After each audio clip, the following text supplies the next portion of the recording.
அஸ்ஸலாமு அலைக்கும். வாங்க இப்போ ஒரு சின்ன மினி விளக்கு பார்க்கலாம். இப்போ வந்து நம்ம இதில் விளைஞ்ச இந்த கீரையை இப்போ எப்படி செய்யணும்னு பார்க்கலாம். இது பொன்னாங்கண்ணி கீரை.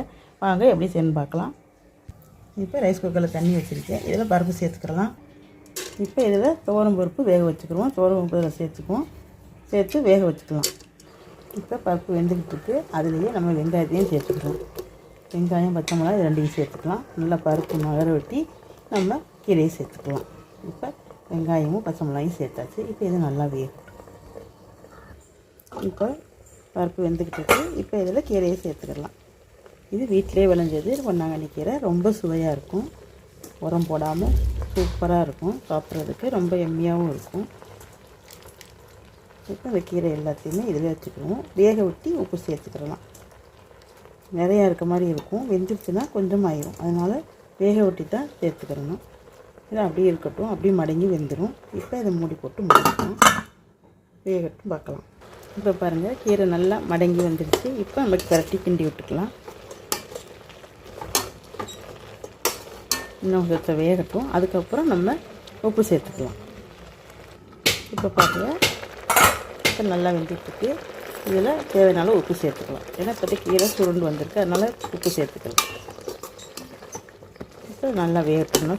வேகணும். நல்லா வேகட்டும்.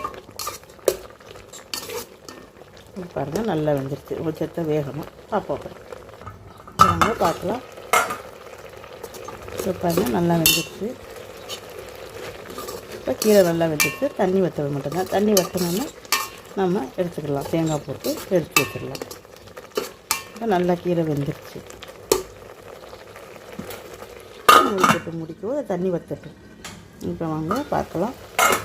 இப்போ பாருங்கள், தண்ணியெல்லாம் வச்சிருச்சு. கீரை ரொம்ப சூப்பராக ஜம்முன்னு ரெடி ஆகிடுச்சு. இப்போ இதில் நம்ம தேங்காய் சேர்த்துக்கலாம். நான் 2 சில்லு தேங்காய் எடுத்து அது துணி வச்சுக்கேன். அதை இதோட சேர்த்துக்கலாம்.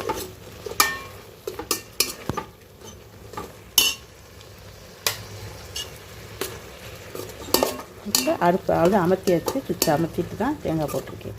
இப்போ இதை ஒரு பவுலில் மாற்றிக்கலாம். வாங்க. இப்போ பாருங்கள், சூப்பராக ஜம்முன்னு கீரை பொன்னாங்கண்ணிக்கு கூட்டு நல்லா ரெடி ஆகிடுச்சு. ஜம்முன்னு எங்கள் வீட்டில் புத்து காய்ச்சது. ஆனால் ரொம்ப நல்லாயிருக்கும். சாப்பிட்றதுக்கு ரொம்ப சூப்பராக இருக்கும். இதே மாதிரி நீங்களும் செய்து பாருங்கள். உங்களுக்கும் பிடிக்கும்னு நினைக்கிறேன். பிடிச்சதுன்னா எப்படி இருந்துச்சு கமெண்ட் பாக்ஸில் கமெண்ட் பண்ணுங்கள். மறந்துடாமல் கமெண்ட் பண்ணுங்கள். அடுத்த ஒரு மினி விளக்கில் பார்க்கலாம். பாய்.